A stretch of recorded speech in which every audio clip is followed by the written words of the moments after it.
mempresentasikan video tentang edukasi dari matkul anatomi dan fisiologi. Sebelumnya perkenalkan, nama saya dari NIM A1N025 Saya Sofia Citra Kirana dengan NIM A1N025 Saya Muhammad Farel Aziz dengan NIM A1N025 Saya Dinama Fanda dengan NIM A1N025 Saya Laraswati dengan NIM A1N025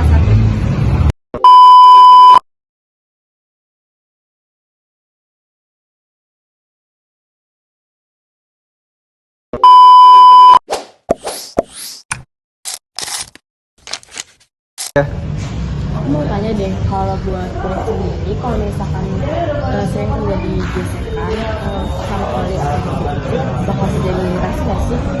Ya, untuk kulit sendiri, ketika kita terkena gesekan seperti mobil atau oli atau bahan bakar itu tuh kita bisa menyebabkan iritasi. Aku mau nanya lagi nih, kalau buat resikonya, kalau misalkan kita sering melakukan gaya seperti itu, apa yang akan terjadi sama tangan kita? Untuk melakukan gaya aktivitas berat untuk mengendaraan mobil, kita tuh akibatnya itu kita bisa kelelahan, kecapean, dan nyeri otot, nyeri punggung, dan lain sebagainya. Siapa sih yang bisa kita lakukan kalau misalkan kita sering melakukan gaya seperti itu? Oke, untuk solusinya kita bisa menggunakan papan roda, di mana kita bisa menyesuaikan dengan posisi dengan bahu yang nyaman seperti itu. Kika, aku mau nanya dong, kira-kira otot apa sih yang bekerja paling keras kalau posisi kayak gitu? Otot kerja paling keras itu ada bahu, sama ada bait, itu juga ada trapezius di bagian leher sama bahu. Itu juga tangan ikut aktif juga di bagian bicep sama tricep. Terus juga punggung ikut aktif buat biar posisinya kita stabil. Kenapa sih kalau di posisi itu kita capek? Kenapa ya?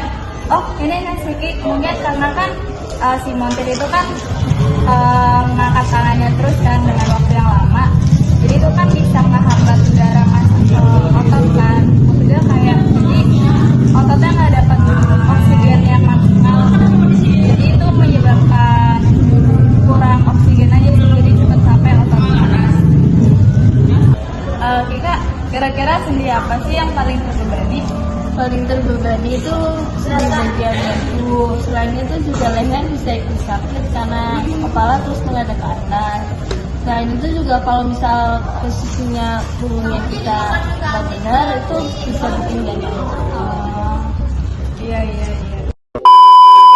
Oke, kesimpulan dari video yang telah kami buat, otot yang paling banyak bekerja pada saat memperbaiki bangku itu ada otot bahu, otot lengan, sama otot leher.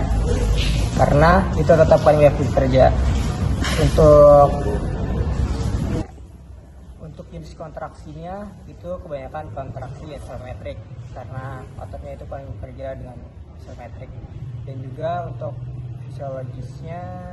Oke, kesimpulan yang dapat saya sampaikan dari kasus memperbaiki kursi lewat bagian bawah ini, kita bisa lihat kalau posisi kerja sangat berpengaruh ke tubuh kita. Walaupun kelihatan sederhana, posisi terlentang dengan tangan di atas dalam waktu yang lama bisa membuat otot cepat lelah, terutama pada bagian bahu, leher, dan juga lengan.